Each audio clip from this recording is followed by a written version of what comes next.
Ever since my childhood, I love telling stories. No, I'm not talking about grandma stories here. I'm talking about making an audience, aka group of people, feel engaged and very much connected when they are watching you or when they are hearing you. When I got into the content creation space, I always wondered, why do a select few creators get millions of views with no fancy editing, no aggressive thumbnails, no clickbait headlines, while a lot of creators are in this hell of losing their authenticity, originality, and literally themselves, if that makes sense. You can find these three categories of people on social media. Number one, they do anything and everything to get views. Number two, they are super artistic and meaningful, but huge potential of becoming a starving artist as they get no views. Number three, they are super artistic. They don't care about how the content will perform while making the content. They only care about whether the right people will enjoy and share their content. No, they are not great marketers. They are great storytellers. Faras Musthafa on Instagram and TikTok is a great example.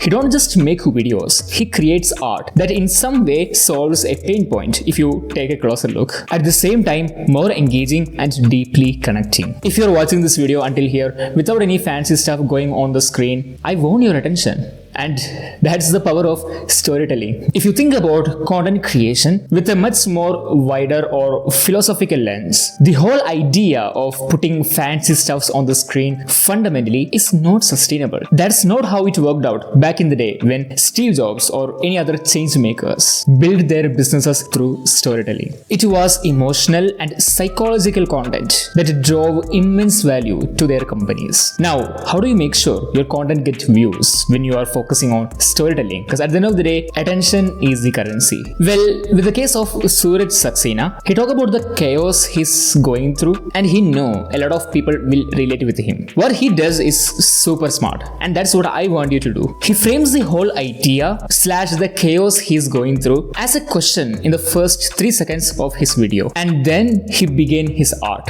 Because people know what to expect right off the bat, the right people gets attracted and the art makes people feel engaged and very much connected with his brand, which makes them share the content and follow him. I was just thinking about it. If he was creating videos like, if you are sad, number one, be happy, number two, be okay, that will be cringe. And honestly, it's not that valuable as people make it feel like.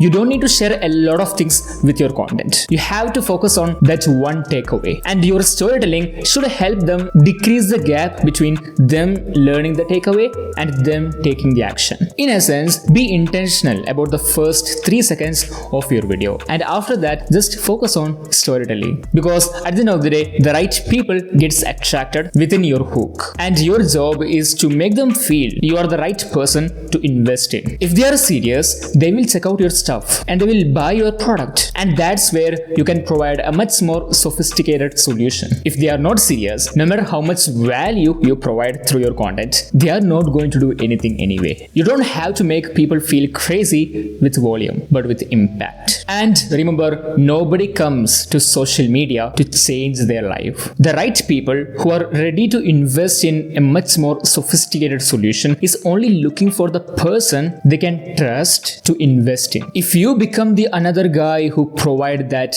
shallow content and fancy stuff, you will be forgotten the very next day. So focus on storytelling. That's how you make the real impact. That's all for today. I hope you enjoyed this video. Like, subscribe, share. Hopefully, I will see you on the next one.